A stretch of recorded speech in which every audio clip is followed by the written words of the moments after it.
Hello, how are you doing? Welcome back to How to RPG.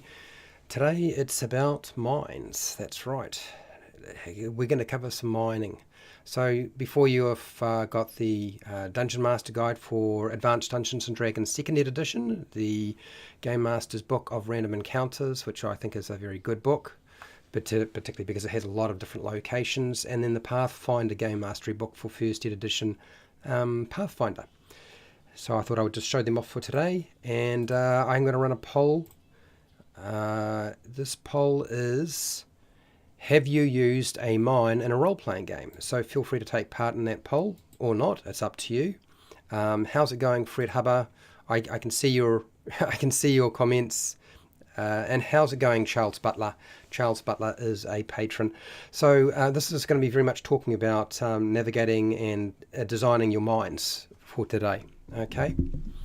All right. So I'm pretty much ready to go. I've had to do a little bit of research. I have done research on mining before, and it's always interesting because every time I revisit the topic, I find I learn a little bit more than I knew before, which is like good, right? It's not bad. It's good.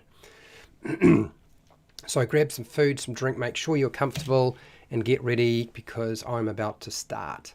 And this is going to be a lot of stuff behind the scenes, people, so I will be building a lot of stuff today. Hi, and welcome to How to RPG. My name is Fred Weller, and today I want to talk about role-playing games. Specifically, the topic for today is around navigating mines. Like, if you are a player running through a mine, what's it like? And if you're a game master, like, how do you go about running a mine in your adventure? So this is very much about running adventures, if you hadn't figured it out. This is my new upgraded or continuing to upgrade program that is expanded off from the Lost Mine of Phandelver. Okay, and of course there is a mine in the Lost Mine of Phandelver. So what I'm going to do is I'm going to show you all the stuff that I have behind the scenes. How's it going, Cameron? How are you doing? Okay, so what have you got here, Fred? One thing I dislike about the VTT is the map is handed to the players. I'm not sure how that relates to mining. What I will say very quickly before I start showing you everything that I have, how's it going, Scott? Hello. Is the kind of mine I'm going to be showing you is the old traditional mine. There's the bell-shaped mine, which was the sort of mine that was used before, and you would dig it down into the ground and have a shaft.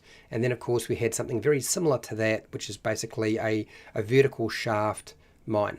Then modern mining has gone with open mining, where you dig just a great huge hole, and there's nothing above you that can fall on your head, which is much safer to do. I know a lot of people don't like that system, but that's not the sort of thing that you can go exploring in.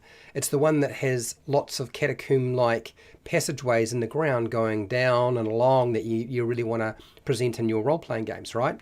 So the bell-shaped mine is really what I'm going to talk about today. And the head frame is the structure above the main shaft that goes down into the bell or down into the area where you're going to, and often they would put this shaft right down smack through the ore that they were going to dig out of the ground. Okay, and it would have a structure which would be like a winch or some sort of pulley system which would allow them to operate a lift, and you would have your skip lift, which was what you would pull all your ore out with, that would actually be lifted to the surface. And then there's another one which was the cage that moved passengers, and you would have like a small bird, a canary, I think it was, in a cage, along in the cage with people. And if the canary died, then you knew that there was not enough oxygen and that you should not go any deeper, and then of course you'd go back up.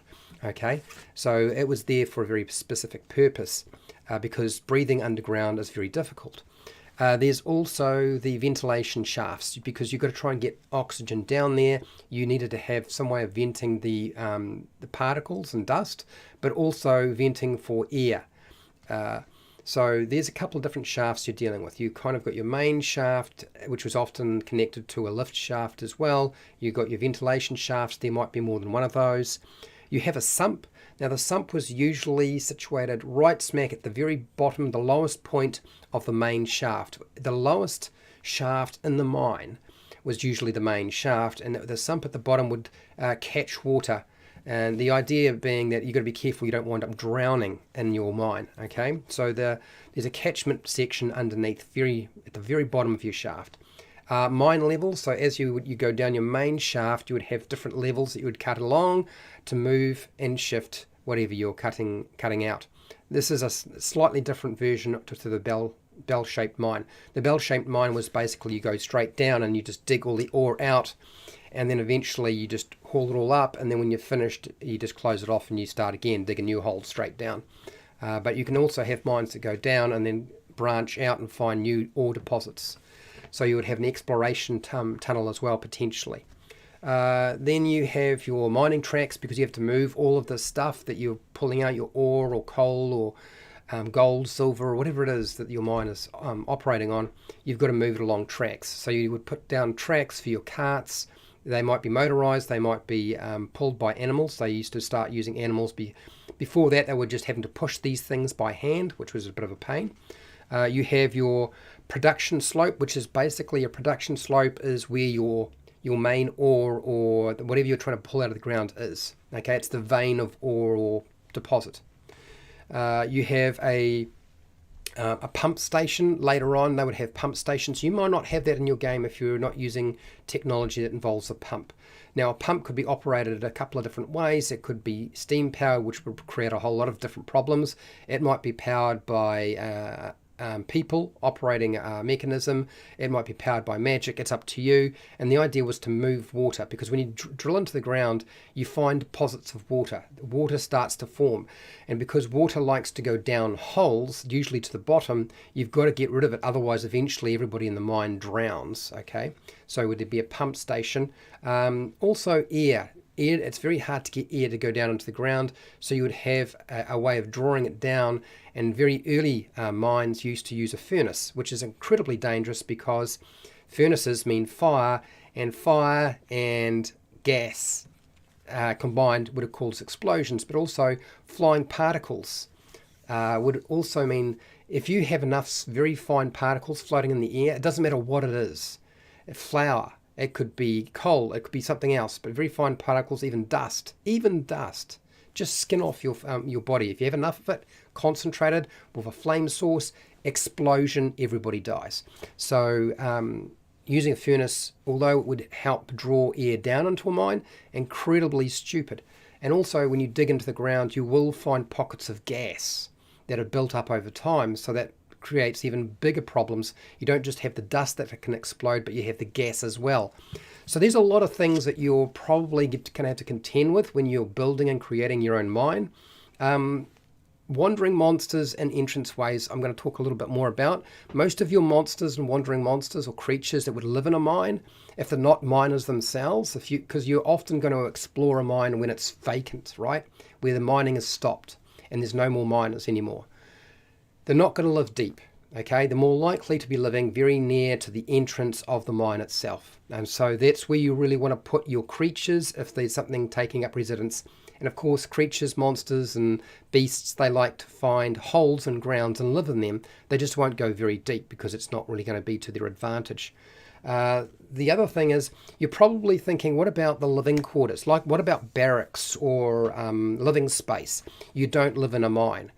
Unless you want to die, okay, you don't live in a mine. The only time you might have to live in a mine is if you have like a deep sea underwater rig, and it can't transfer its people up and down too often because of the decompression issue, and so you would live underneath the water, underneath the ocean.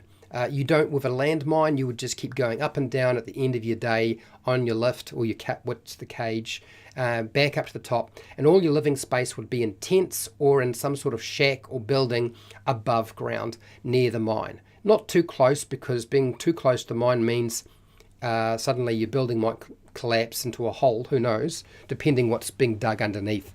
So that's sort of the basics of a mine. And I know that's not necessarily how you've seen role-playing game mines constructed, but that's how I'm going to present them to you. So I'm taking quite a large element of reality when I'm talking about mining, okay? I am not an expert in mining. I've done a little bit of research in the past. I've done some more recently, and I'm going to try to make this I guess, as true to what it is as it should be. Okay, so let me just get my phone up and running so I can keep a track of the chat. I'm going to respond to chat very quickly, then I'm going to show you my documentation, people. I'm going to show you what I'm going to work with, because the Lost Mine of Phandelver, the Wave Echo Cave mine, is a shit mine. Seriously, it's not a great one. It's a very sort of gamey mine. Right, so now I can't scroll up too far, so if I've missed some of your stuff, I apologise. Okay. Fred, what do you got here, Fred Hubber? How can they get lost, which is a thing that happens to people exploring caves? Yes, it does. It's right. If they have the printed map, point out where to go. So what you're talking about is a very old way of approaching things, but I understand where you're coming from because it's part of the exploration process. I do like the idea of players drawing out their own map. I'm not going to say that's how you do things. I mean, honestly, today is more about explaining the process of running and navigating a mine. Okay, that's all I want to try to do, and in terms of a role-playing game. What do you got here, Charles?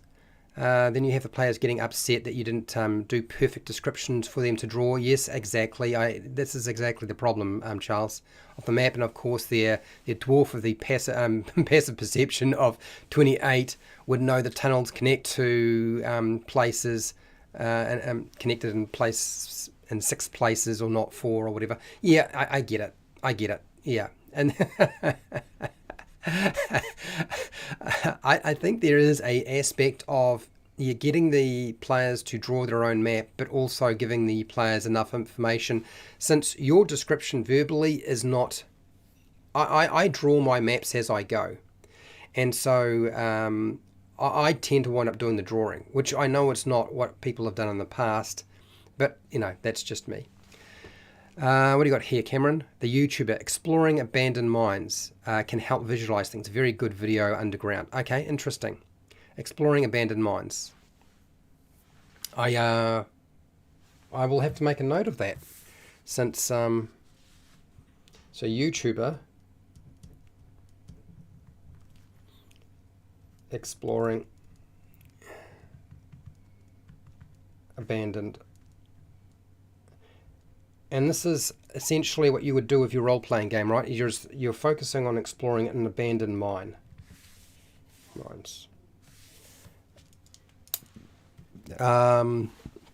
What do you got here, Scott McLean? What do you got here, Scott? Watched several documentaries on silver and gold mining. If I remember right, silver and gold rarity is due to the type of star they were made in. Okay, I'm lost. A little bit lost. I don't know that much about gold mining or silver mining. I know a bit more about modern silver and gold mining, and that's just basically they just dig a big hole. That's it, And then once they're finished, they fill it in and plant trees on top of it. How's it going, Noroak? Noroak is a patron. Welcome and thank you for coming. The best description of a mine in Lost Mine of Phandelver I've heard yet. Okay, well, I'm glad that was a good description of a mine. Now I've just got to put it into words, don't I? That's the trick. My players were sent to clear out an abandoned mine for a town they were staying at. 2 werewolves and a pack of wolves had made it their den. I did draw that one by hand. Fair enough. So it's not like I always draw my maps out that way, but I do draw out maps. I've been in the position where I've struggled to understand what the game master was trying to explain to me, and I understand the hassle of fighting with the idea of trying to make it feel like reality, that you're exploring it, that you're in that situation, but also the fact that you usually can see everything. You're not reliant on somebody explaining what it looks like. I'm a visual person. I'm not an audio person, so I find that very hard to do, is to sort of look at something in that way. So I need a lot more help. I need the visuals. I actually need people to draw stuff for me. I don't mind then copying it because maybe they'll rub it out later. This is something that used to happen, I know, is that I had game masters who would draw out part of the location, and then when you moved on, they would rub it out and draw the next section. And so you had to connect it all yourself as the players. You had to continue taking all the information they drew out and then draw it onto your own map to keep a track of everything. I actually like that as a system of dealing with that. I think that's a really smart way of going about it. In any case, that's not what you're here for. You're here for me to actually put something together. So I'm going to do that today. Where is it? Let's get my little face going and collect my documentation and then share it. And we should be ready to go. I'm going to open my window, my door. I think I opened my door. My door needs to be opened because it's really, really warm in here, and I'm not going to have a good time otherwise. It's going to be a rough deal. Okay, so this is the Lost Mine of Phandelver Dungeon Master Tutorial Lesson 7 Wave Echo Cave Part 2. And so what I'm not going to do, I'm not going to destroy it. I am going to repurpose it and rebuild it into navigating mines. That's what I intend to do with this today. Okay, you guys have hung around me as I do these. Trust me, they will get better and better. Okay, this is just the early stages. Otherwise it's no live stream and I do it behind closed doors, which may or may not get the job done.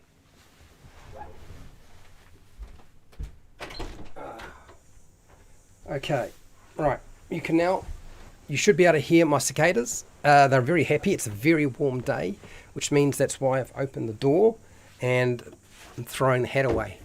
Okay. Otherwise, Fred won't make it through this. It's going to be rough. The first thing I need to remember to do is make a copy of everything,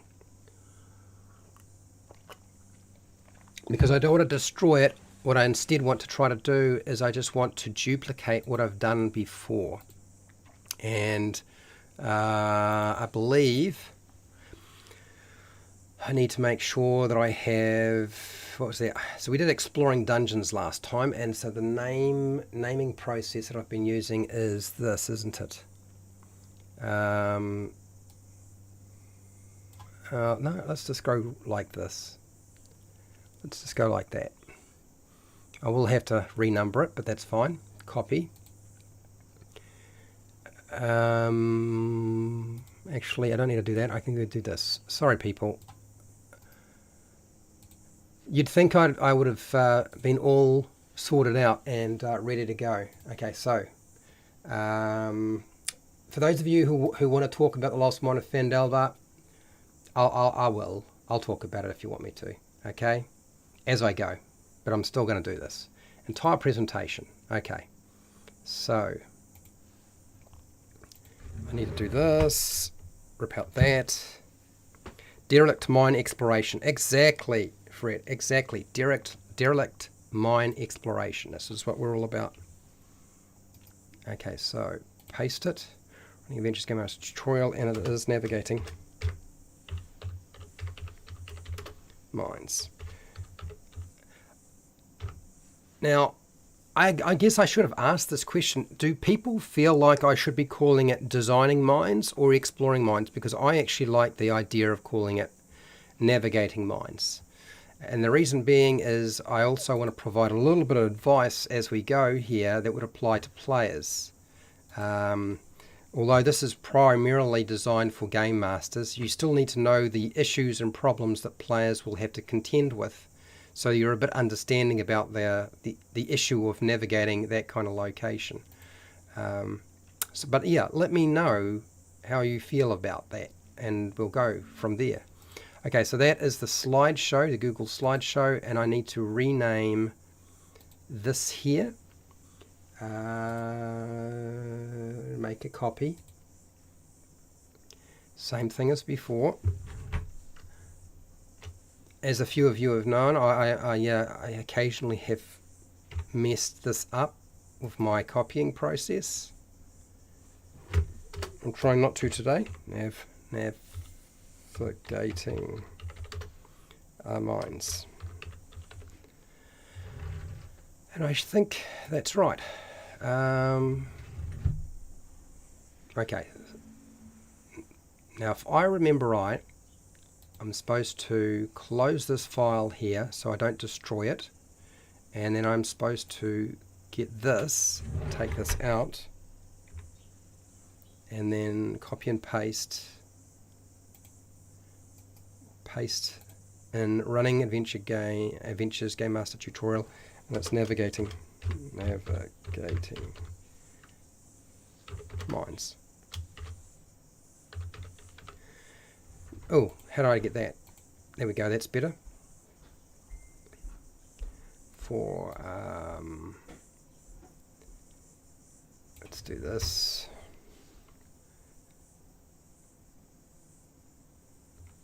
And it's got to be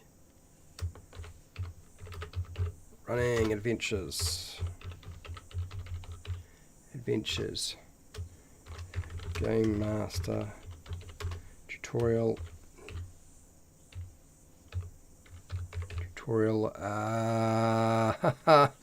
I'm never getting mines. Okay, alright, so there's all of the bits and pieces that I needed to sort out. I'm going to enlarge this so it's going to be bigger. I'm not going to worry about all that stuff right now because it's just, this is going to take a lot longer than a lot of the other projects I've worked on. Okay, so this is the Lost Mine of Phandalin. I'm going to show you all of my slideshow so you can see all of the bits and pieces. For those of you who are running a Lost Mine of Phandalin and you're like not happy that I am not running that program specifically anymore, like there's plenty of it on YouTube now. I have made videos, edited videos, live stream videos. There's plenty of stuff there. If you want more, then just go onto Patreon and download all the Dungeon Master handouts, okay? Because I have handouts coming out my ears for it. Alright. Out of the Abyss has good rules for navigating a cave. Right. Oh, well, I'll remember that for... Remind me that when we go back to doing caves, because there's one that's on running a cave locational. I'm sure of it. I'm pretty sure there is. Yes, there is one. Page 18 to 20. Alright.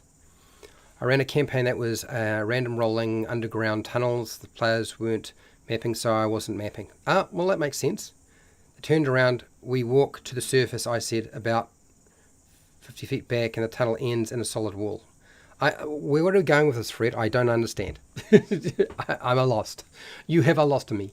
Okay, so this is my my page, which was my cover, and this is my overview that I had, which you can see. The objectives, D&D Beyond will be going. The map location will be going. I have to put something else on here. The North Barracks, we won't be having a barracks inside our cave at all, inside our mine. That's not going to happen. Starry Cave, the smelting cavern, you would not have a smelt. Okay, smelt means fire. And the only reason you would have fire going on is to do what I just described, which is draw air down into the cave, unless, of course, you want to blow it up constantly. The wizard's quarters, you don't stick a wizard's quarters inside a mine. Your forge of spells, you wouldn't put that inside a mine either. It would have to be its own thing. Best place to stick it is anywhere but inside a mine. The Booming Cave, which is actually, the Booming Cave is a good example of a section underwater that has like a pond. So that's actually a good example of what you probably would find in a cave. You'd find something like that. Underground old stream beds would also be a thing. Like you can have above ground streams, but you can have underground streams, which is one of the things I thought was always amusing until I worked at Odyssey House and we discovered that that there was an underground stream running underneath the driveway, the main driveway, and the car park, which was that was the reason why it was constantly flooding. The water was seeping up from the ground underneath and then just flooding the whole thing. It was really funny because you would thought somebody would have figured that out when they were doing the checking everything out, but apparently they didn't pay attention. Collapsed cavern, the collapsed cavern. So collapses in a mine would be very common. So that's actually not a bad place to include. Temple, you wouldn't stick a temple in a mine. And then priest quarters, yeah, no. Only if you want the priests to die would you put their quarters underground. And then miscellaneous recommendations. So this is my slideshow. Okay, so for those of you who are wondering what it looked like, and if you really wanted Lost Mine of Fendelver, I can assure you I've done this one more than a few times. You go watch that. You can ask your questions about it if you like, but I'm going to strip out a lot of stuff. So very quickly, I think I'm going to just go rip, rip, rip, rip, rip, and get straight into it. Okay, I'm going to copy this. What do we got here? They started mapping. Okay, now that they got a solid wall, it's time to start mapping. Fire in a cave is dangerous. Burns oxygen fast too. Yes, that means less oxygen. If you start a fire, you don't start fires inside caverns of any kind. not unless you don't like the people that you're underground with. Okay, it would be a surest way to eliminate them from the gene pool. In fact, what's the saying? If you want to get rid of somebody from, if you want to get rid of somebody from the gene pool, then yeah, start a fire underground, or they will figure out how to do that underground themselves, and you won't have to do anything. There. So I'm just cycling out a lot of the images here. Do I want a square or I want a long one? It might be a long one. It might be a square. I don't know. Who cares? Just move on. This here can go. It's a Wizards of the Coast thing. I'm not using their stuff anymore. Copy. Okay, so I know a few of you are kind of confused by the polls. I've been putting up polls regarding the Dungeons and Dragons cartoon. I have my reasons, people, and it's not because I'm now changed my mind and supporting Wizards of the Coast. Okay, no, that's not the case at all. Okay, if that were the case, I would have kept the name How to D&D, and I didn't. No, I have my reasons. I'm not going to share those reasons just yet. I was just very curious about something. I think somebody else got a little bit upset too and thought that I decided that I was going to be interested in 1D&D. No, I'm not interested in 1D&D. Why do you think I'm writing my own tabletop role-playing game? Well, it's very, very much based on D&D, absolutely, but there's a reason why I started doing that, is because my group want to play their own game, and I know a lot of people do, and I want people to have a game that actually feels like it's advancing rather than going backwards. And right now I don't feel like it's going forwards, it is going backwards. Anyway. Darwin has an award for underground fire use. Do they? So yeah. So those people who died by starting fires underground got an award. Did the family receive the award? Because they probably didn't, because they were dead.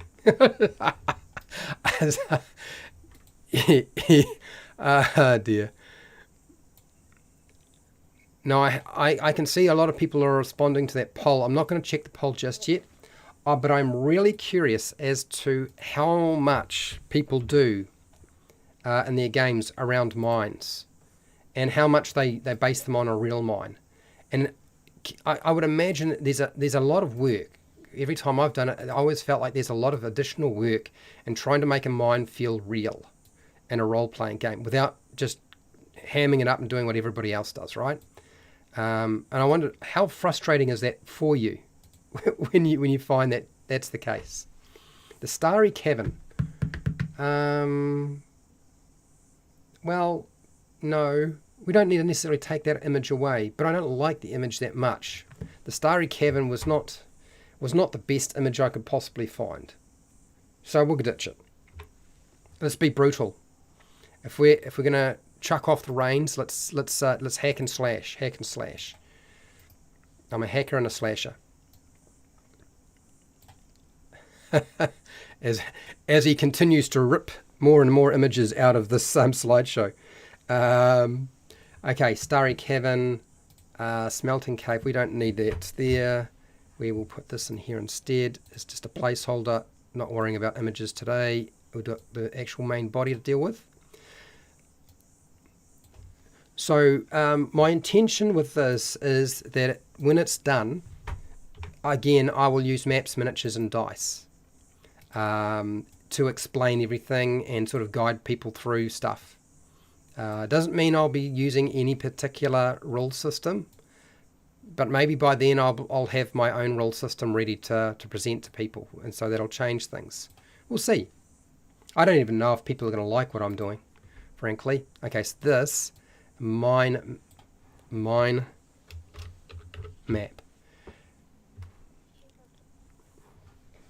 Very complex map. There we go. That's not bad. We'll get rid of this. I'll stick something else there. We'll put this in here instead. We'll go copy. And back to here. Paste. Something like that. Not just a placeholder. Right. Yeah, cool. Maps of real cavern systems work better in game than real mines. Carlsbad Cavern caverns are extensive and easy to get lost in.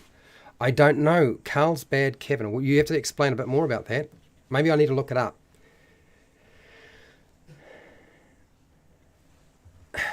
But I guess the difference between a mine and a cave, because that's not the same thing, is a mine is made as a manufactured hole in the ground, basically, or series of holes and passageways, whereas a cave is created naturally by erosion and the movement of the earth and so forth, and of course water plays a huge part in that as well. Correct? So there's a big difference. One is very much deliberately made, and the other one is not. It is naturally evolved by erosion. Okay. I think I'm pretty close to getting all of my... This is a long slideshow, by the way, if you hadn't figured it out. I'm going to do most of my... I've got most of my stuff already written down on a piece of paper. I just need to sort of plonk things in an order that will make sense to you, okay? And then stitch this. So while I'm finishing off the last of these little placements before I start putting in how this is going to be laid out, this week, what's happening? Tomorrow, world building. For those of you who like making worlds with me, the audience and myself, we just make whatever we feel like making. That's tomorrow. That's Game Master preparation, world building. You should see the live stream publicly visible now on my channel under the live tab. So we'll be making another world. During those live streams, we always make a new world. I don't try to repurpose anything. You know, it's all about. It's really all about the audience getting an opportunity to make their own world in about an hour and a half. And I know you're thinking that's impossible. Trust me, it can be done. We've done it a few times now, so it can be done. Okay, let me just make sure I've got this, because one of my problems is I've got to make sure I keep it consistent across. Okay, so it's just to be centered. Center it. Then after that, I've decided I wanted to do creating monster stories, the monster story in terms of lore. So we do monster lore every week, and so I don't have a monster specifically set up yet to cover. I'm going to be working on probably the harpy, or what is the harpy, or something else, I can't remember. There's something else. Yeah, I can't remember what the other one was. I'd sort of decided to hold off on it. I think it's the harpy. That'll be next week. Not the week that's coming. We'll be doing monster stories. How to make a monster that will give you a good story. Right. Okay. Fred says, but does he actually know how to do that? Who knows? Navigating mines. That is that. We'll get rid of the image because that is Wizards of the Coast. Okay. Shroud of World was the Mushroom World. So I'm hoping that we maybe do, I don't know what we'll wind up doing tomorrow. So that's tomorrow, and then the day after, like I said, will be monster lore, stories for monsters, and then The day after that, we're making a spider, a 5e compatible spider creature from Esper the Bard's new Kickstarter preview. If you're watching my channel right now and you think that I'm going to advertise your Kickstarter, forget it, by the way. I've noticed there's a lot of people who are like, oh, will he do this? I'm like, no, I probably won't. Okay. If you want me to advertise your Kickstarter, you need to send me your books. I'm probably not interested otherwise. Does that seem fair enough? I don't care if it is. I really not. I don't care. Like, if you don't send me a PDF. If I have to look at a PDF, it'll drive me nuts. And what was the other thing? After that, we've got complex combat mechanics. Complex combat mechanics will be after, I think that's Thursday for me in New Zealand, Wednesday in North America, and then the end of the week, a book review on the Dungeon Master Guide for Advanced Dungeons & Dragons First Ed Edition. Thankfully, I have the book, and it's sent to me by one of the patrons and a subscriber, Dan. Dan sent it to me, so I thought it'd be nice to go over that. Okay. Nothing is impossible, it seems, when you lead the stream. I'm always surprised how much you can put together in one stream. Yes, I am always amazed too. I know we always bite off more than we can chew, but we do. Okay, so out of all the things that I've been talking about, I need to break this up into a couple of different sections. And right now, it looks to me like I have... Well, we're not going to have a settling pond. A settling pond is a different type of mine. You're not going to be using open mining for an exploration. It wouldn't be very much fun. So that means we need to talk about a couple of different things. So that 1, 2, 3, 4, 5, 6, 7, 8, 9 maybe, 10, 11, 12. So 12 sections should be enough to make this all work. Now I just need to put it together in a way that makes sense for you. Okay.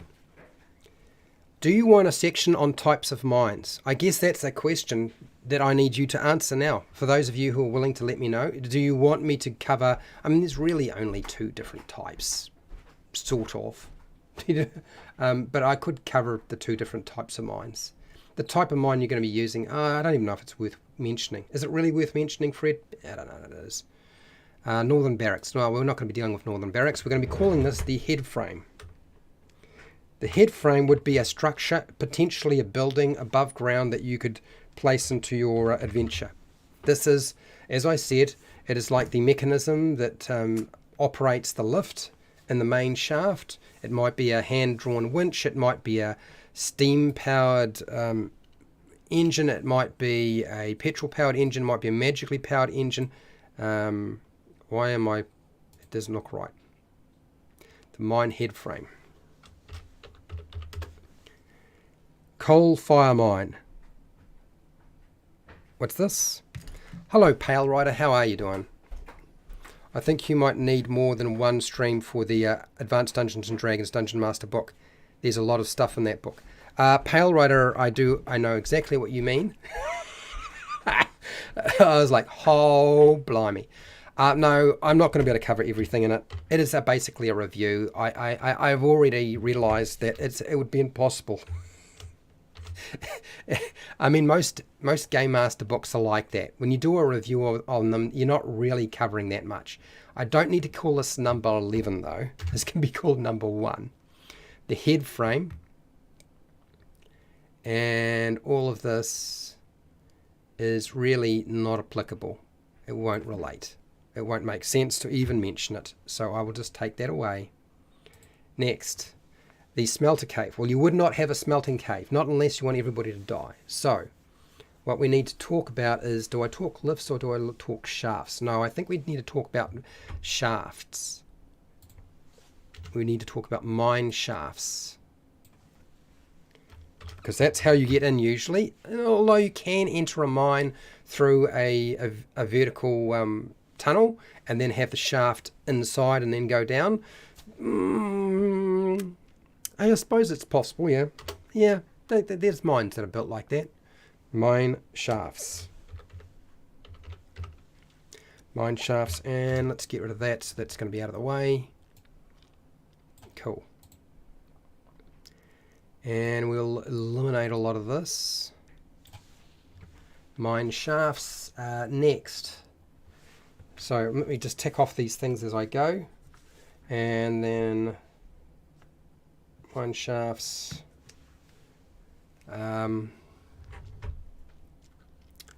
Okay. Starry Cavern. The Starry Cavern. I guess the Starry Cavern kind of refers to something like the production slope, but I don't know that I want to say coal fire mine.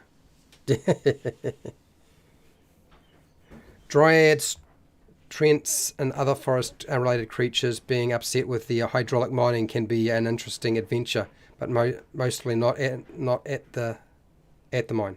Yeah, it would be around the mine, wouldn't it? I agree. No, this is going to be number 3. And what do I want to call this? I'll break this up into bits and pieces so it's easy for you to understand.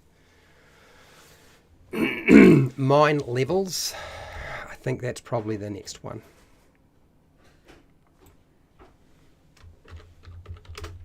Mine levels. Let's go here. And we can get rid of most of this because it's... I'm going to have to rewrite just about all of this by the looks. So that's mine levels. I've ticked that one off. What would be the next thing I want to talk about? I guess the lift system would be the next thing to discuss. The lift system is probably the next thing on the list. The lift system. Mine lifts.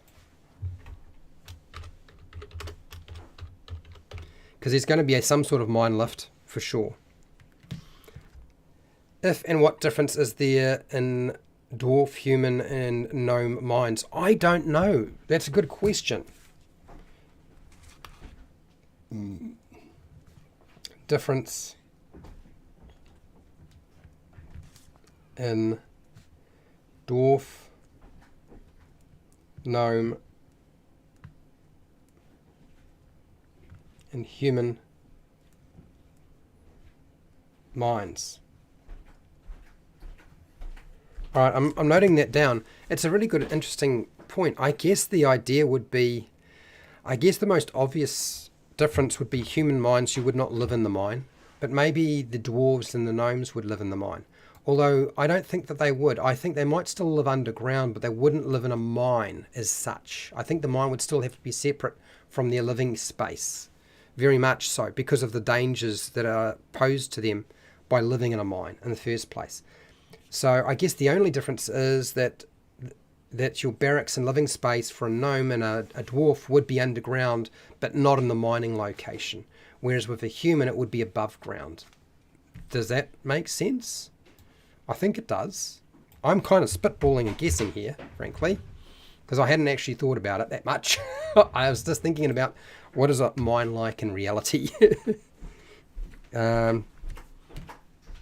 Right, different miners will make the ceilings different height. 4-foot gnome doesn't have the 7-foot ceiling of a human once, or a gnome. That's true. It's the height of. Okay, so you guys want me to talk about the difference between the two as we work through the mine. Okay, I think that's what you're trying to say here. Correct? Mine lifts. So we have the skip lift. We have the cage lift or the passenger lift. There are only 2 lifts that I know of in a mine. Those are the 2. Very, very focused. So 1, 2, 3. What's the next thing that I want to talk about? Probably the mine cart track system. The mine cart track system. Let's go into that. Mine cart track tracks. That's what we would have wanted to talk about, I think. And we'll just drop this down. Poof. Alright, so minecart tracks would be the next thing. Okay. I think pump stations and furnaces I will put in there, but they are for a more advanced technology society and world, so they will definitely be going near the end. What I will include is the sump, which is basically just a water trap. Like anything, when you dig underground, you must have water traps. Ants, an ant nest, for example, has a water trap. They have like little places to collect water, so the whole nest doesn't just flood, and it gives them a chance to actually escape if they need to. It's not like they built an indoor swimming pool for the sake of building an indoor swimming pool. Sump. I'll explain the sump and where it is in the mine. Yes, I will try to get some illustrations of these of a mine so you can see what it looks like. The miners are miners. Hello, Jeremy. How are you doing? Alexander, how are you doing? It's been a while. Haven't seen you for ages. You have to consider magical mine lifts in a D&D setting. Yes, magical mines will have a magical lift. It's a good point. Magic lift. Because you may have magic lift. It may not all just be normal technology, correct? Okay, so, where am I?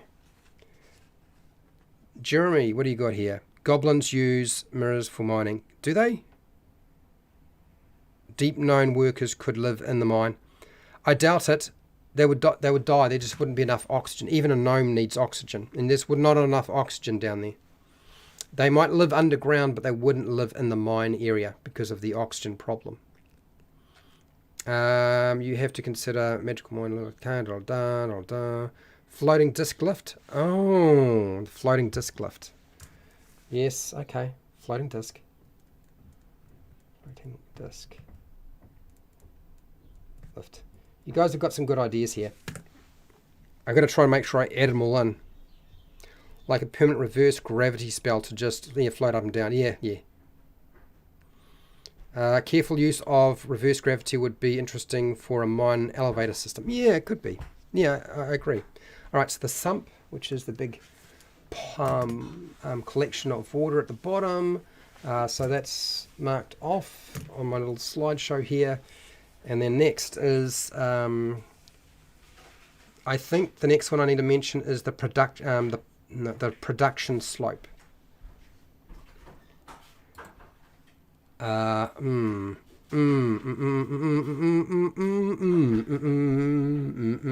Yeah. Production slope.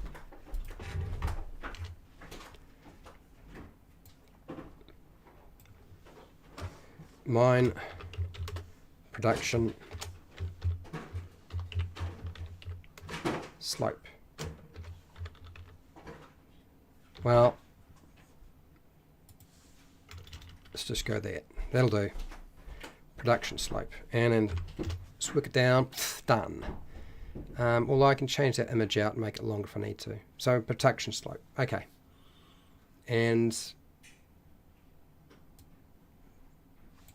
we'll just remove that because that's not hugely useful to us. I'm going to need a drink of water and a lozenge. Already losing my voice.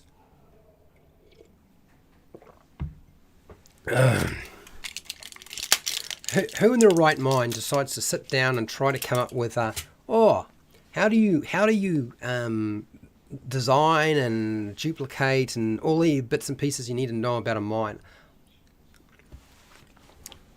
Why do I find myself doing all these things that nobody else on YouTube will ever do? How does that work? Okay, production slope. Next. Entrances. I was going to make a separate thing for entrances, but do I need to do that? The mine shafts themselves are mostly the entrances. This is the interesting part. Living space. Okay, let's go here. 8.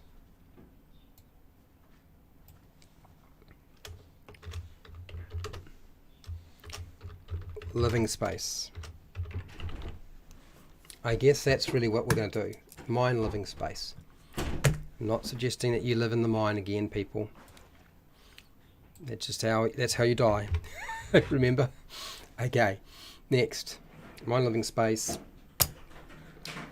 Not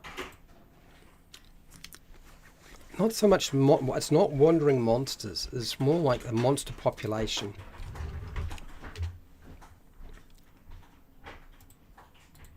Okay, so let's move that out of the way.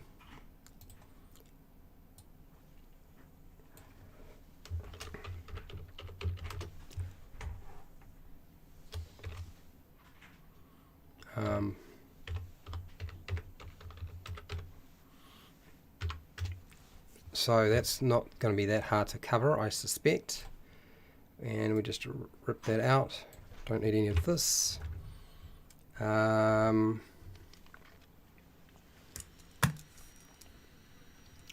population. Okay, because we will need to talk about monsters and creatures living down there. Now, this is my hard. Do we need to have a section that talks about entrances? Because the shafts are usually, if you start talking about mine shafts, that's really the entranceway. You know, that's your usual entry point. There isn't going to be usually anything else other than that. Noroak in Skyrim, if you go to Solace, and visit the Dark Elves Mushroom House, there is an elevation lift to reach the top. Oh, right, okay. I didn't know. I've been considering doing a channel to discuss the weird minutiae of industry in magical fantasy worlds. But right now I think you're the only person doing it. Yeah, hence madness. What am I doing? A +1 hammer drill. yeah, if you don't want to use a pick. Breakthroughs in natural caverns would be here to get creatures into the mine. Dwarves broke through, reverse belloc. Oh, right, yeah. So,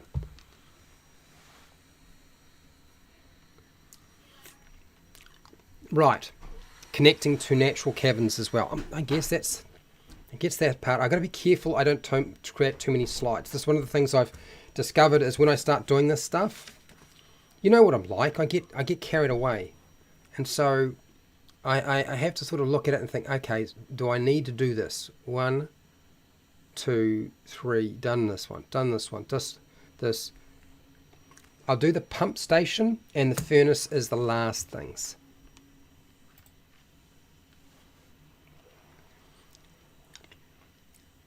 Living spaces, monster population. Actually, I don't like the order of this. That doesn't look right, does it? Main living space, monster populations want to go first. Or near the end, because I really think it's the least interesting bit. And then the other two, which really are very niche, go copy. Can we get it to go where I want it to go? No, maybe. Anytime soon. Next week. Paste it. Will it work? No, it's put in the wrong place. Wonderful. Cool. Lovely. That's 8. We got the monsters in there eventually, didn't we? Alright, so now that's 9.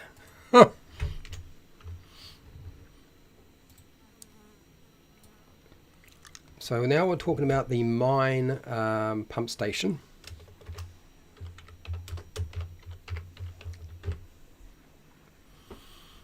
And we're going to have to go like this. Mine pump station, and it's not that, it is 10. Here we go. So it shouldn't be crazy long then, otherwise it gets quite silly. Alright, there we go. And then, well, I like the idea of looking, when I lay these things out, I can actually see where everything is. It's one of the definitely the bonuses of doing a slideshow, is you can see it all a bit more graphically along the side there.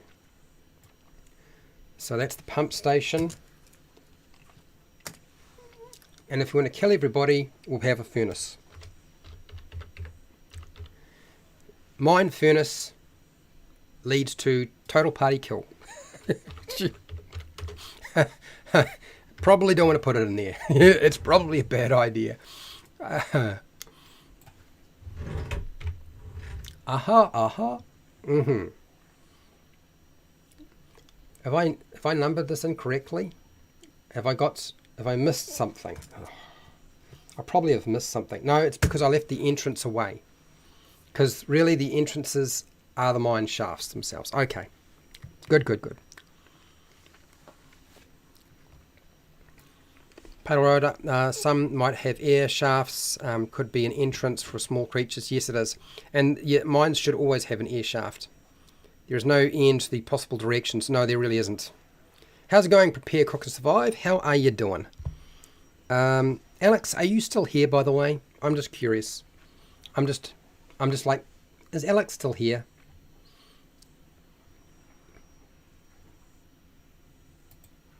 Okay, so I think I've got all the different things that I needed to put in here. I am just going to go and check out our poll very quickly, and then I'll come back to work. Don't worry, people. I know it's almost top of the hour, but I'm like, oh, I'm kind of curious what people are saying in the chat, and I can't really check it without doing it this way, so I'll do that now. Fantasy mine on one-way wall of force as an explosion protection. Oh, I suppose you could do that, yeah. Have you used a mine in a role-playing game? Yes, 80%. I knew this was going to be a big thing. No, 20%. Not sure. Well, I'm glad some people understand what they've done in the past. So you weren't drinking heavily. Good news. Just watching. Everybody seems to be here for a reason. Okay. Help adventures needed. My workers in the mine broke through into an unknown cavern. Please scout the new location and clear out any monsters that might lurk in the darkness. Reward negotiable. In other words, I pay in peanuts, but I won't advertise it. I mean, I'm guessing that's what that means, right? Correct? No? Maybe? Something like that? Who knows? Okay. All right. So I've laid this out. I need to actually lay it out on my Google document because I haven't. And at least you can see how much work this is going to be, people. So the mine head frame,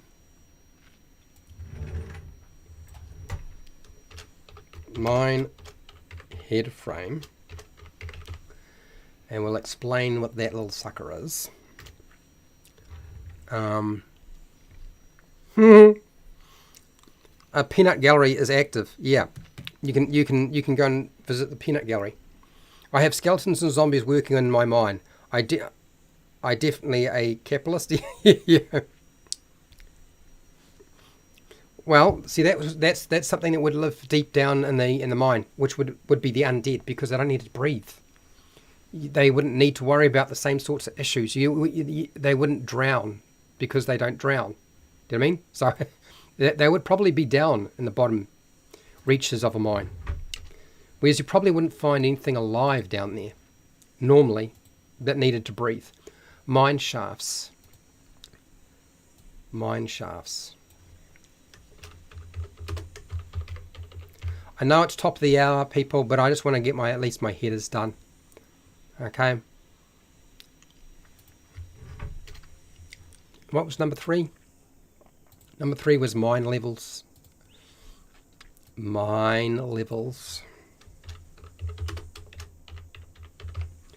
Lovely. Followed by mine lifts. Mine levels, mine lifts. Mine lifts. Okay. 5, mine cart tracks. 5 is mine cart tracks. Where are we? Mine cart tracks. Ah! That didn't work. Let's try that again. 5. Cool. The mine sump, which is 6. Mine sump. Next, 7.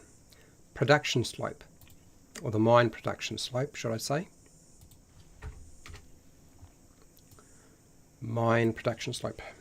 Mine production slope. Okay, cool. Number 8. Oh, where are we? Nothing there. Somewhere under the rainbow. Can't sing on YouTube, so don't do it, Fred. 8. Monster populations. Monster populations. There we go. That's that one. What is 9? Well, it ain't a temple. Not going to stick a temple inside your mine. Mine living space, which is really not in the mine.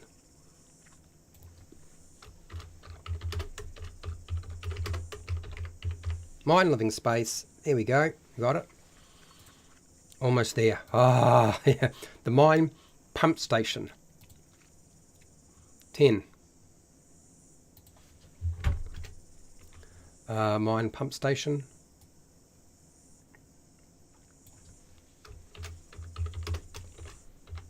Pump station.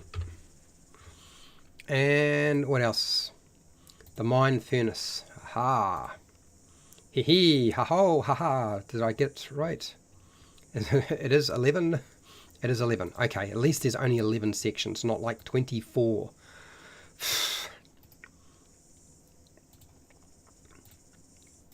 That didn't work. Try it again. And paste. And it's not that. It's 11. And it's not a pump station. It's the furnace. All right. Furnace. Oh, okay, so that's just layout done. Nothing more, just layout done. I know what you're thinking. Fred, come on, you serious? What's the problem? Why can't you just live stream 6 days a week and have everything prepared and not be building it as you go? Yeah. Let me have a look at chat. What do we got here? That's exactly what it means. Survive. Always emboss the entry with abandon all hope ye who enter. Golems are the best miners. Don't tell the dwarves. Oh, good lord. That's actually not a bad idea. You've made a good point. Okay, it seems to me like at least I need to make some notes on the monster population, because you guys obviously want to talk about monster population.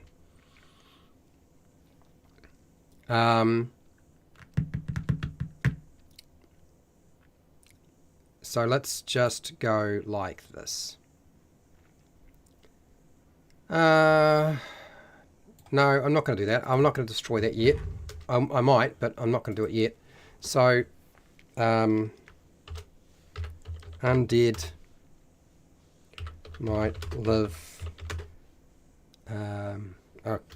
can live deeper because they don't breathe oxygen and can't drown. They don't drown, So that's one thing you wanted me to say.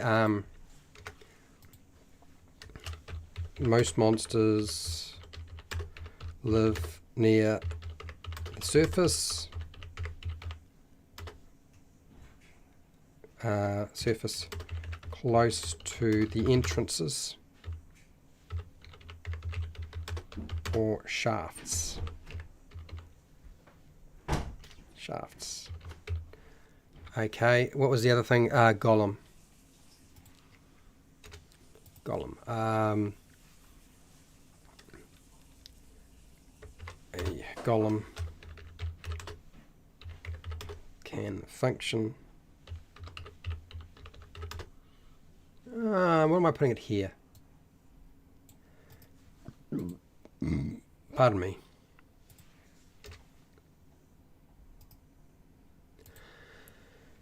Okay, golem can function in a mine as a worker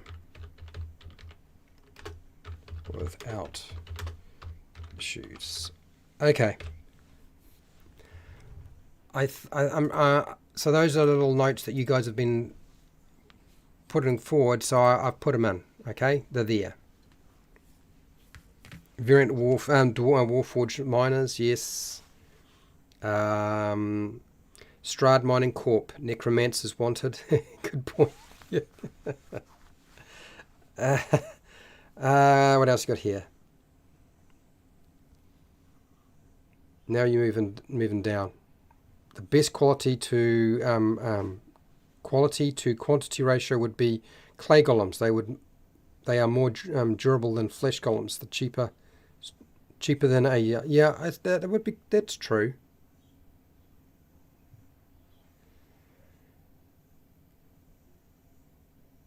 Yep, no, I got it. Okay, so I'm going to take a quick break since it's definitely top of the hour. I will come back. Don't even worry about that.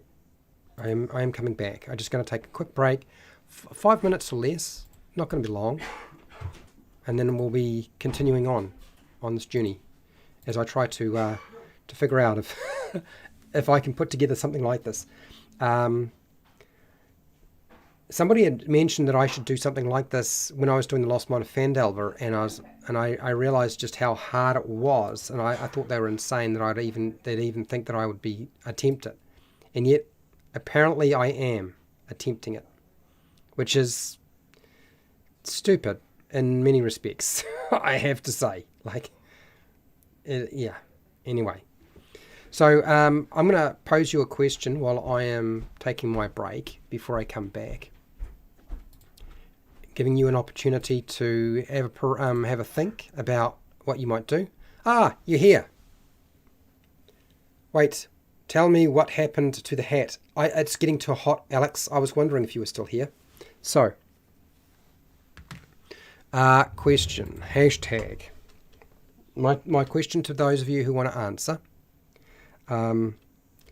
Do you want me to have different sections? Is it sections? Different bullet points for human, dwarf, and gnome mines. I guess that's my question. All right. Arnold will look after you. I'll let you decide on your answer, and I'll be back in about 5 or less.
Here we go.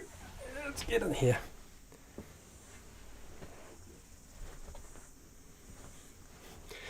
Yeah, and maybe it would be too much extra work, Alex. I'm very much aware of this, but that's why I'm asking, because I'll figure out if I can how to do it if people want it. Because I mean, ultimately, in the end, this is all about what you want out of it. Do you know what I mean?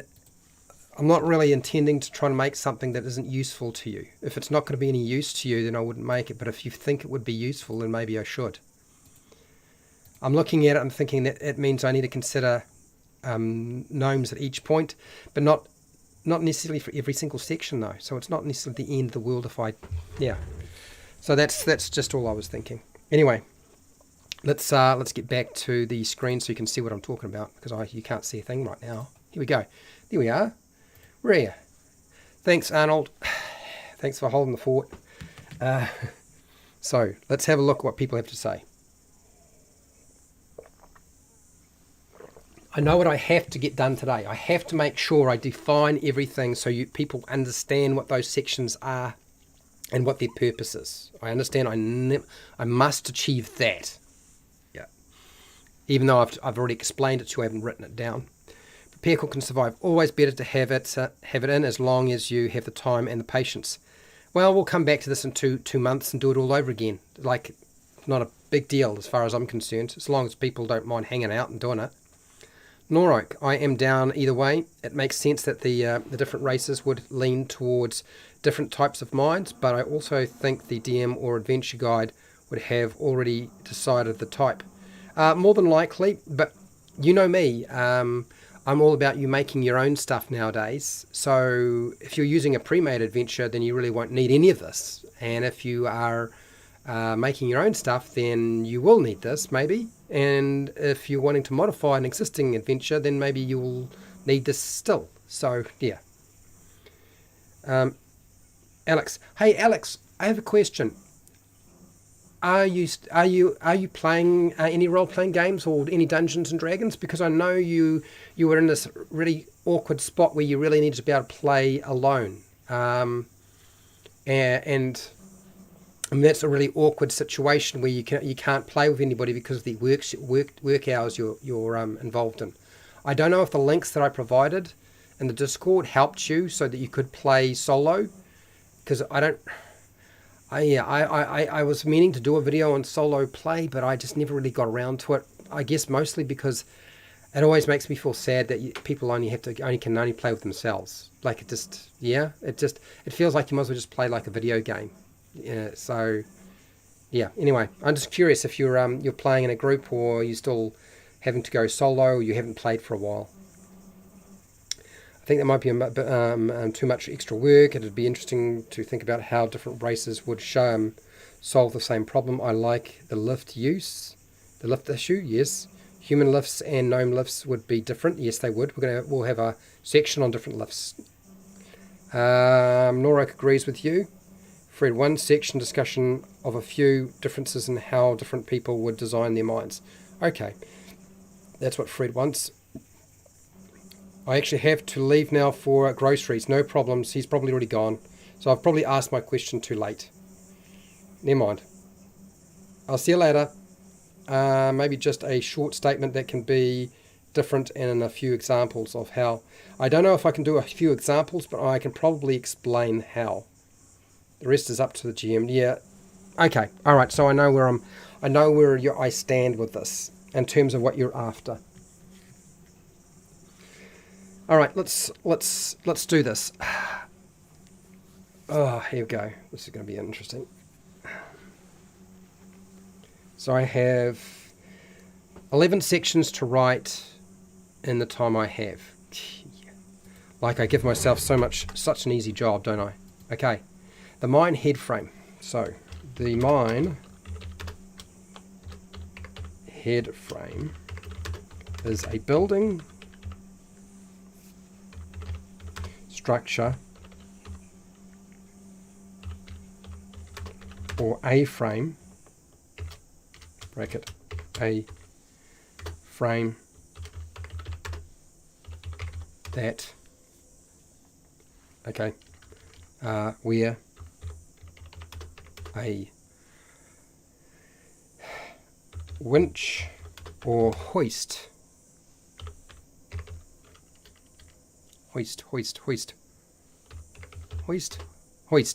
yeah, winch, and a hoist or winch is operated over the main vertical mine shaft. Okay, so that's my first bit. And then I'll go back up. I'll just leave a little bit of space there. Next thing I needed to say.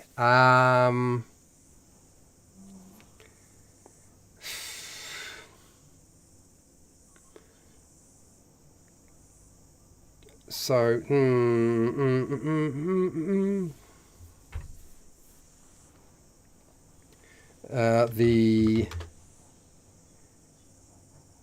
lifts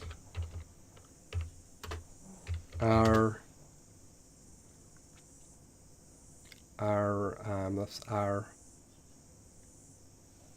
usually connected to the head frame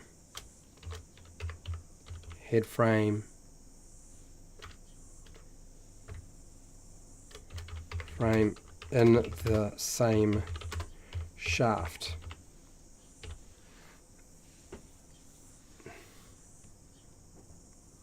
The passenger and cargo lifts are usually connected to the head frame in the same shaft. Okay, so what else did I need to say about a head frame?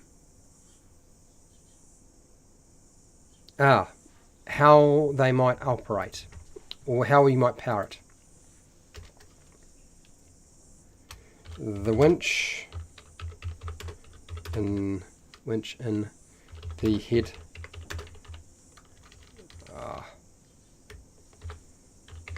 frame can be powered a few different ways.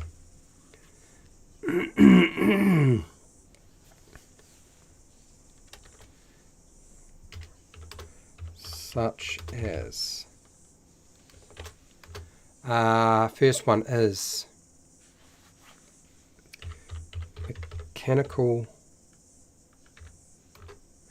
crank, steam engine,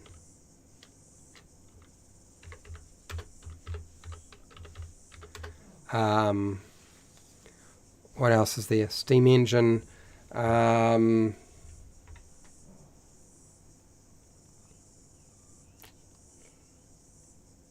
what's another one that we could have here? I'm on loss. I should be easy to put this down.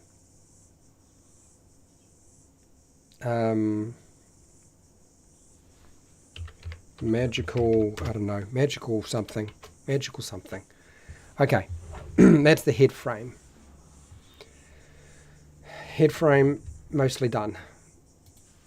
He says,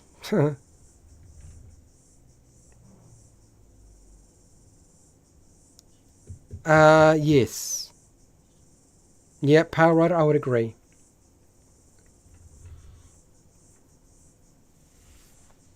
I would tend to agree with you, yep. All of this is just highlight for now. And there. I'm losing my voice, people. It's obviously I've been talking too much.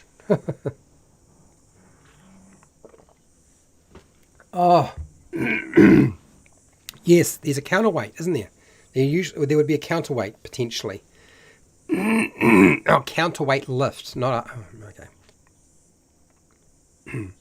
So, thank you, Pale Rider. Counterweight lift. Yes, absolutely. Counterweight lift would be very simple technology to use. So you would definitely have that. Okay, so mining shafts. As far as I remember, there is only 3 different types of shafts.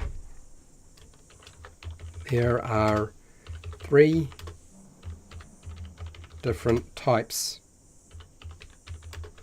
of mine shafts. Shafts that could serve multiple purposes.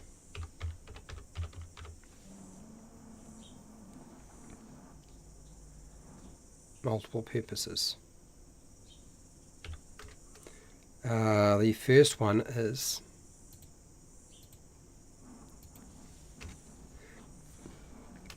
the main mine shaft.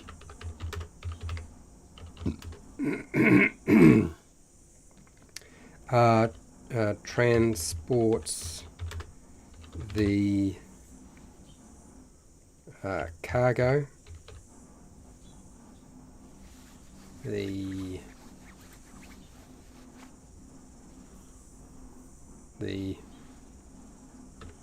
ore,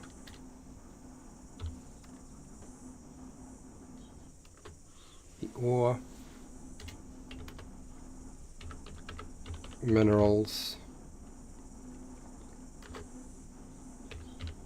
or rock, or dirt,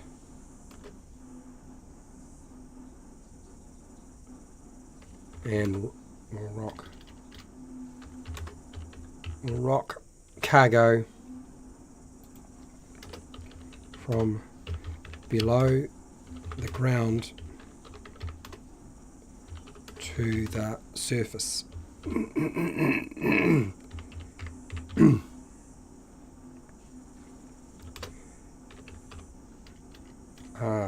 Plus it acts as a shaft for the passenger lift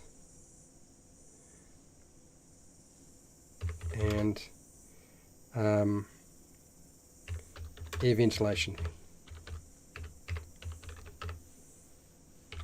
Okay, got it. Magic item, wand of purple worm mining.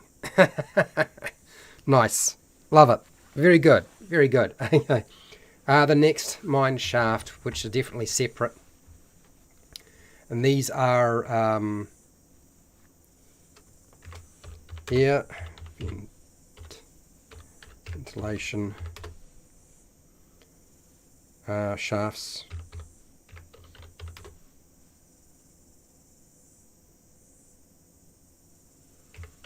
Are dug vertically into the mine as it spreads outward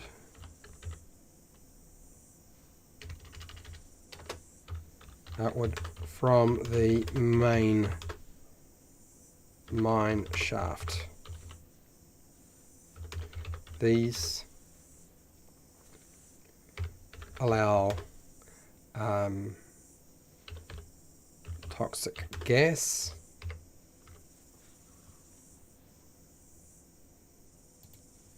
and flammable gas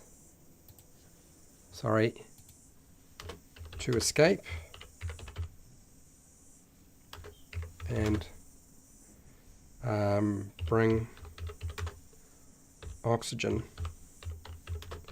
into the mine. which is a difficult thing to do because displacing that gas that's coming up and the oxygen trying to go down, they meet in the beginning and nothing moves. So you're in a bit of a pickle there. Out from spreads out. Okay, that's that one. That's the air shaft. I'm going to talk about the cage as well. The cage is your passenger lift, by the way.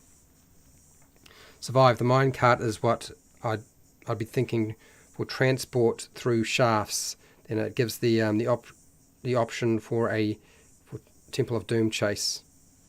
So with your main shaft going down, you would still, even if you have levels, tunnels running horizontally, they would spread out eventually, get further and further away, and then eventually what you wind up with is having to have a cart system to draw the stuff that's further from the main shaft to the lift. Then it would be lifted up to the surface. So here we go. The cage or passenger lift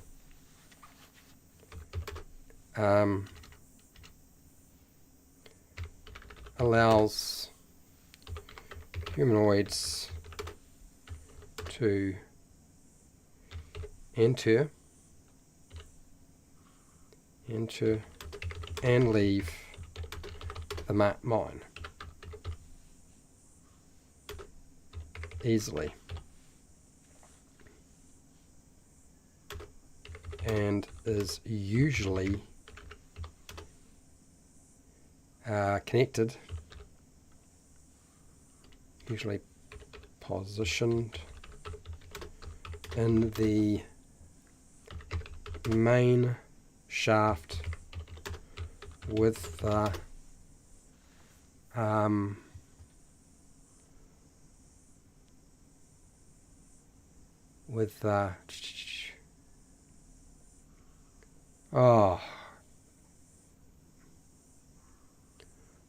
skip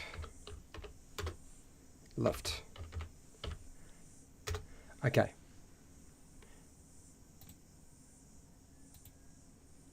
I haven't mentioned that. Sorry. The main mine shaft transports the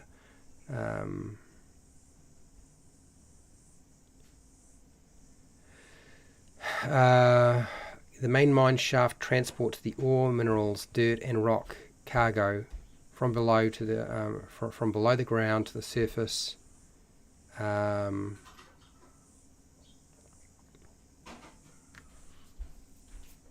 talking about shafts and I'm talking about lifts. Oh, I know what I've done here. I'm talking about a lift. I'm talking about a lift too soon. That's why I'm confused. Sorry about that. Cut this. This is actually supposed to go into the lift section. Did I make lifts number 4? I can't remember. I did. Okay, so paste. Drop it down. Okay, sorry about that. I was wondering, I was like, oh no, I'm actually talking about too many different things. So there's only really 2 types of shaft. Okay, now there's another shaft, but it's not really shaft, is it? Oh, that's the oh man. Okay. So event toxic gas. Yes, done all that, say all that. This does this. Okay, I actually think I've covered mine shafts reasonably well.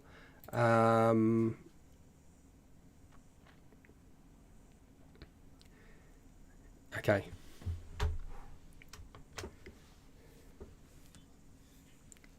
Players will need canaries. Exactly. I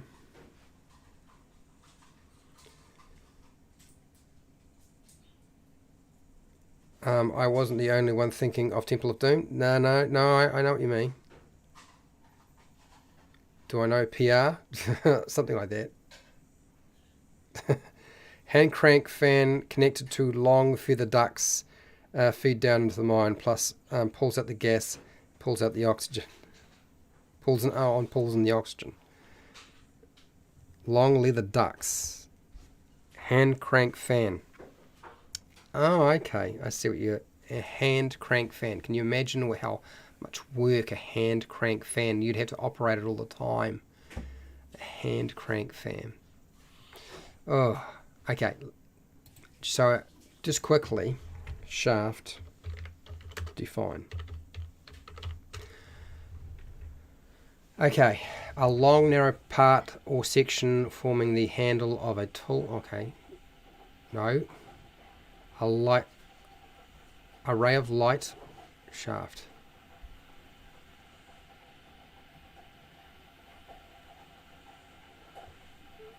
What is meant by shaft? So many different words. Define mine shaft. Now the reason I'm doing this is because, okay, yeah, so okay, that's what I was. There it is. That's what I was worried about. So a deep, narrow, vertical hole, or sometimes a horizontal tunnel. There's what I wanted to say. I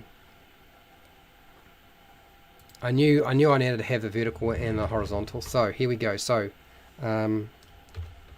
sometimes a horizontal tunnel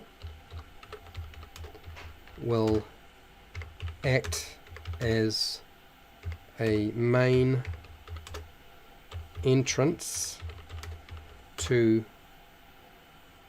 a mine that leads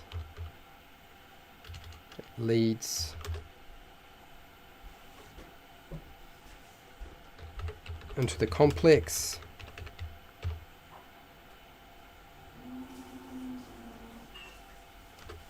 and is connected to the main vertical shaft.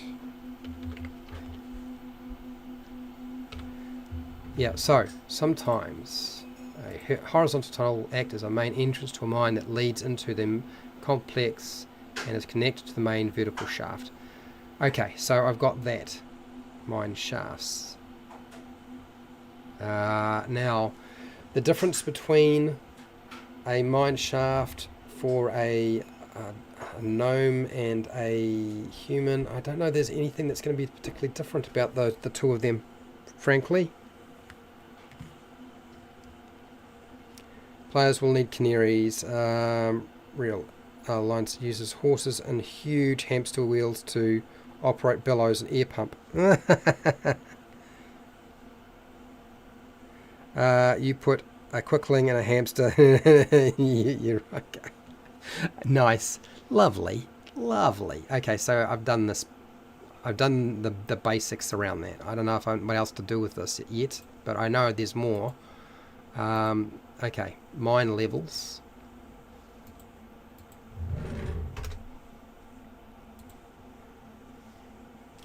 The mine will consist of horizontal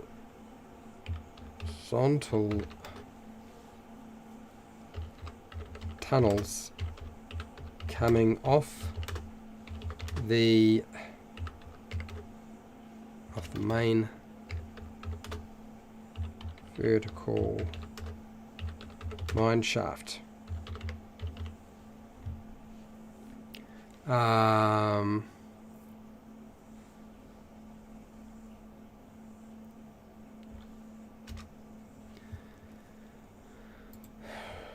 Oh, okay.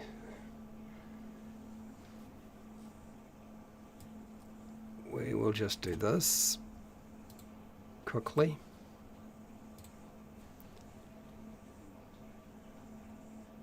Ah. God. Okay. So, What did I say? I have to say about mine levels. Mine levels. Okay. The different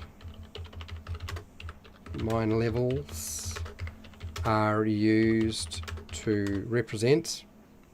Are used to transport ore and waste, ore and waste to the surface by way of a rail or cart system. What do we got here?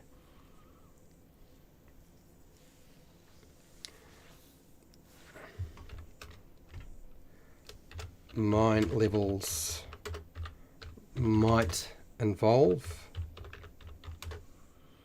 exploration,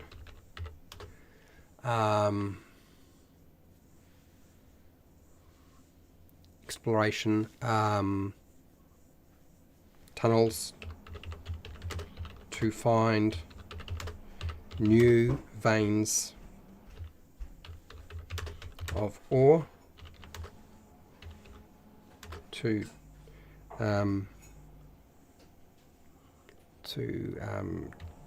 dig out. Now what's the other one?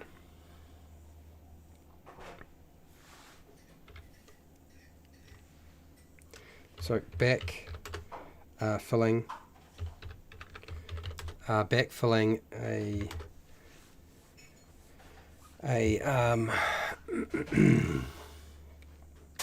a production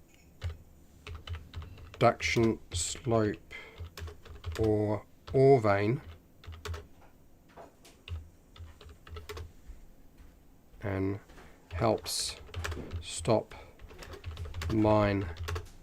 Oh god, what did I do here? I pressed a button.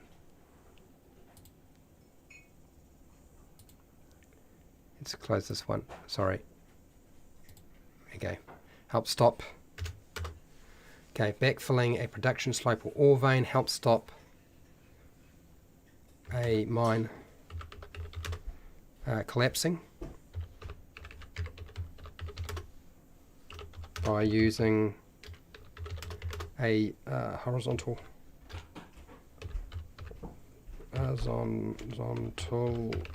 tunnel or passage.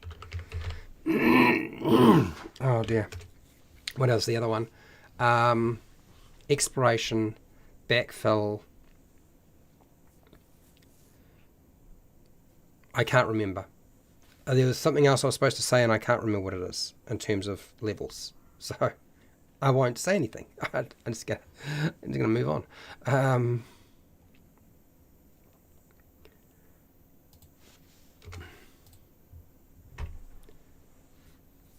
Right, so Shizers.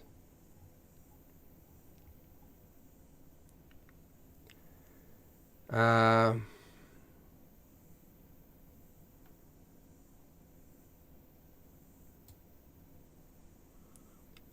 going to just copy a little bit there. Copy. Where are we? Lifts. There we go. Now it's called the skip. The skip lift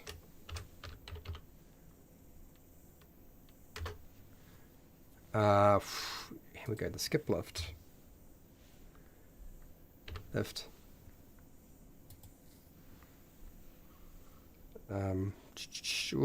am I going to say? How do I want to say this?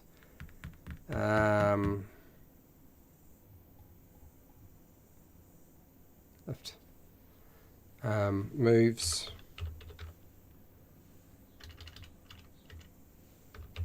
it's used to move ore, minerals, dirt, or rock.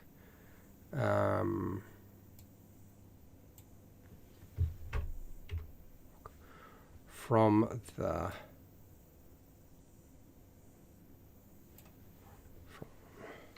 mine to the surface.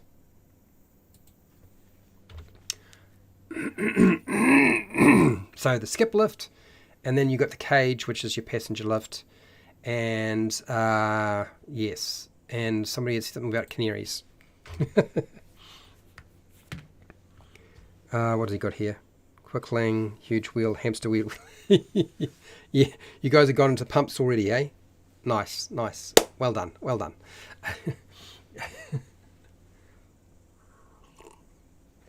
Now, so a small bird or canary. It's not how you spell canary though. Canary is used in the cage lift to help determine if there is enough oxygen to breathe for a small to medium sized humanoid. So if, when they're going in there, they might find the cage and a dead bird. That's that you. The canary will be dead in a small cage.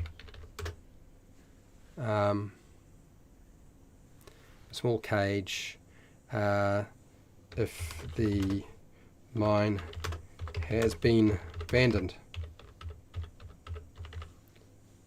There you go. Look, you found something. It's a dead bird. Yeah, I'm sure they'll be very pleased about that fact. Okay, so what are we doing here? We are going a highlighter. We're on to 5, the sump. I'm really not moving fast enough, am I? Charles, for evil miners, maybe put put fairies in there.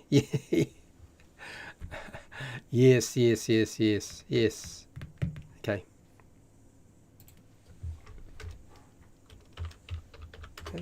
Evil miners might replace the small bird with pixies, fairies, or other small fey creatures.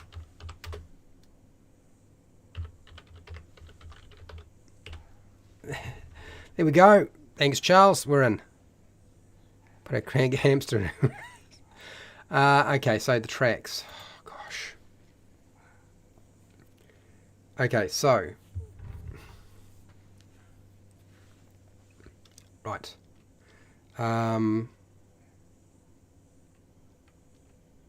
So, cart or rail tracks are usually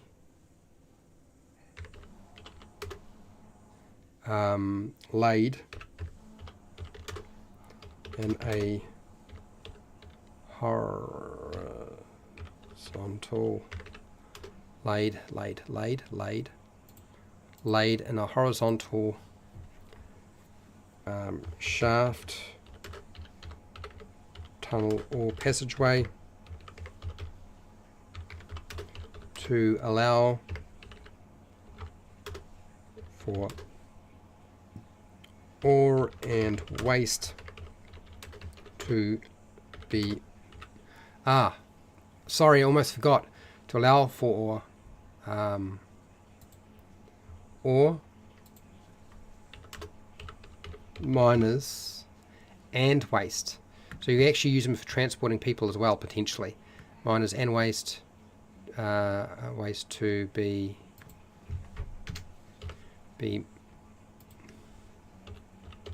moved around the mine complex.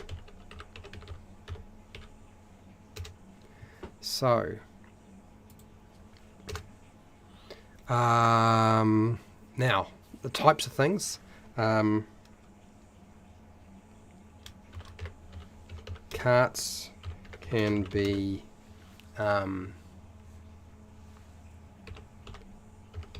pushed.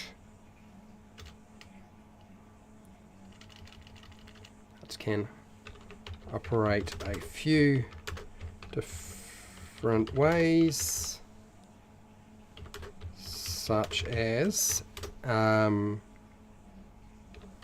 pushed by hand crank, steam powered.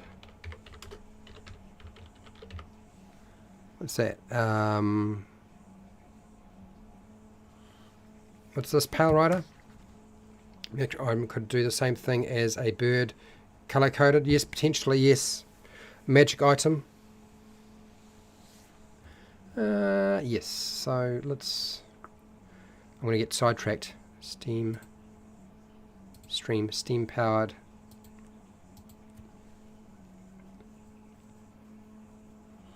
Oh, okay. Oh, hang on. That's what. That's it. Pulled by small ponies. They used to use small ponies.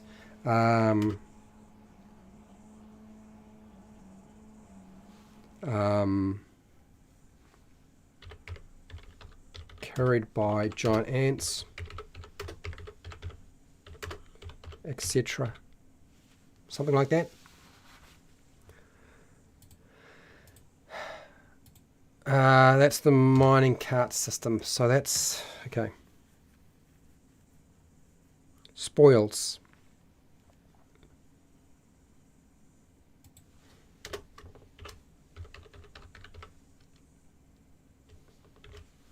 Thank you, Fred. Got it down. Fire elemental to heat the water for steampunk. Yeah.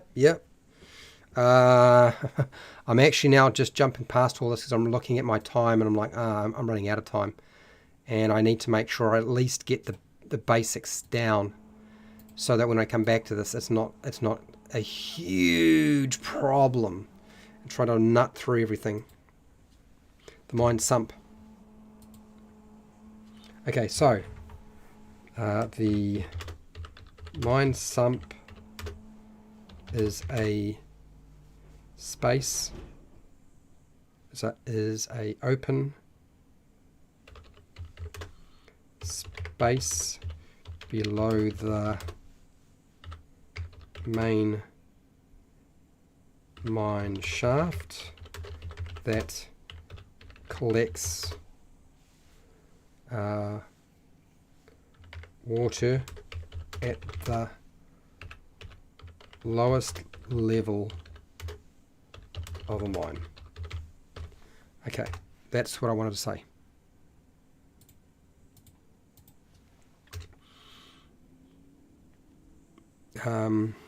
The sump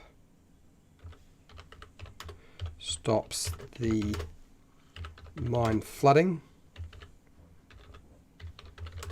at the lower levels.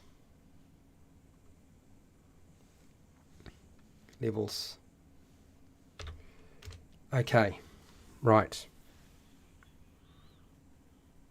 Yes, they could. Yes, they could.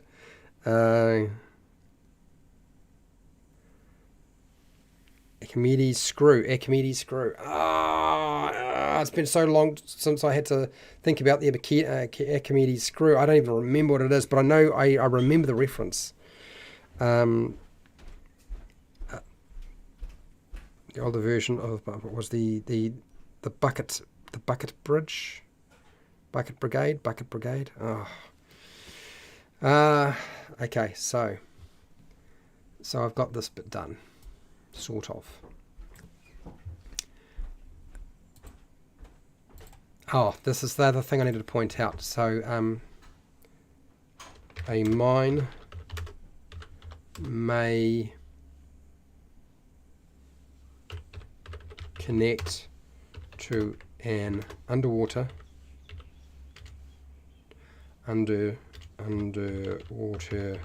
stream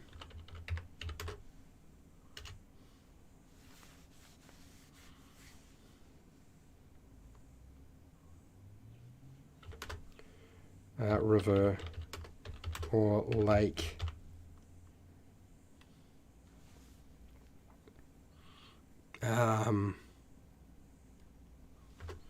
and needs to be fed into the sump. When it rains, the mine will fill with water and drain to the sump, provided it is not overwhelmed. Eventually, the water sump needs to be emptied. Okay. A mine. Okay, so that's that one. The production slope. I am so out of time. The production slope is the ore vein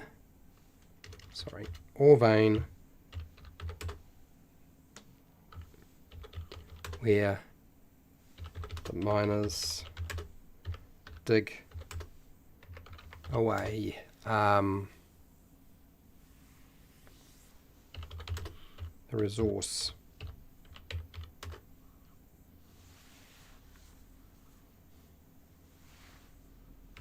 With various tools. Okay.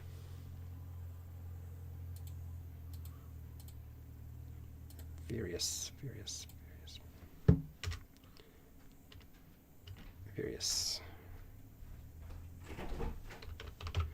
tools. Okay, so that's that.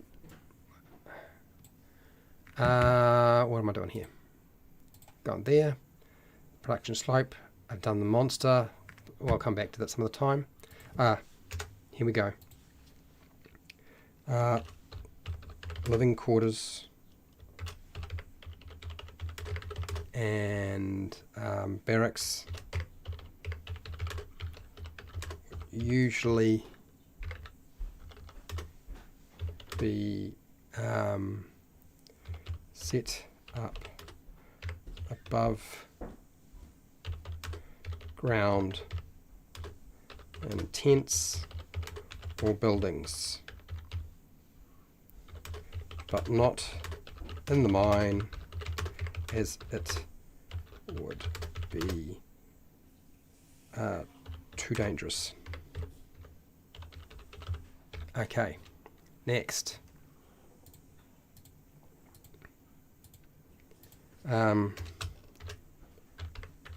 Dwarves and gnomes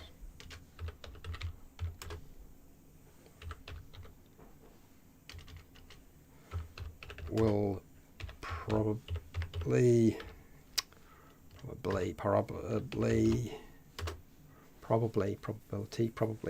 come on, probably have underground cities and living spaces near the mine, but not part of it.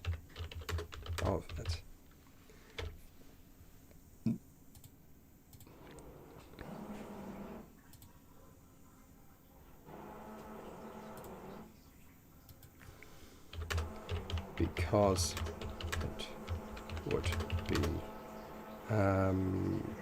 too difficult to survive.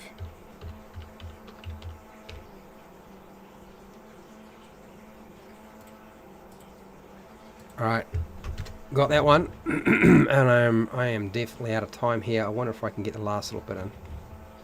I need to do. And I know I'm coming back to this, so here we go. This is the, let's get this down. The mine pump station is used to take the water that collects in the sump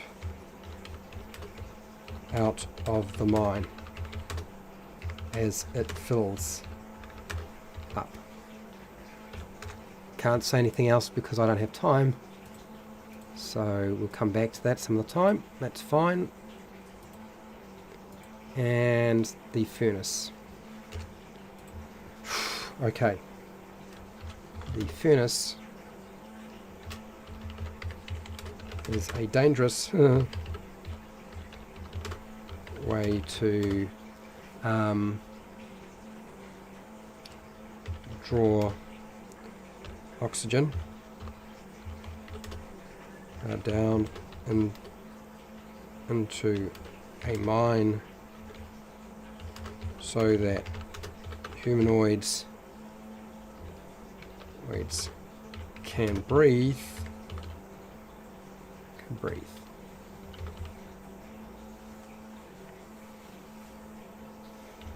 But it also causes explosions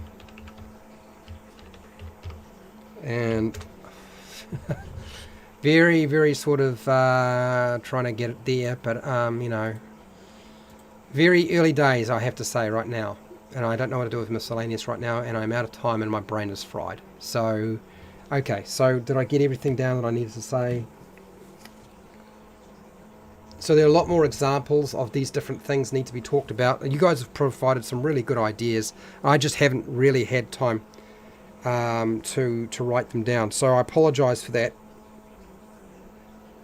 Yeah, see you, Norak, no problems. Okay. We're not putting a smelter in a mine, no. But you would still have a furnace that would be used. So I think that's right. Okay, so that's all of that. Core blimey. An interesting process, but core blimey.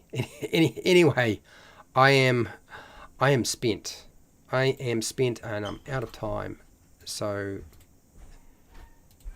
thankfully there is always another day. So I'm going to end this poll. There we go, at the end of the poll, and I got to get out of here. Right, let's do this.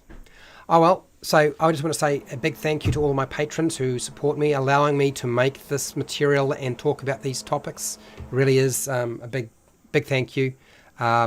Also, thank you to everybody who took part in the poll today and used the comment section to give feedback and advice.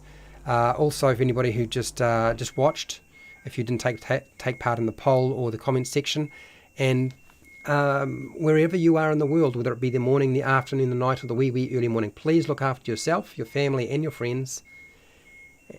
Be nice to your neighbours, and hey, till next time, keep rolling those 20s. Oh, good Lord.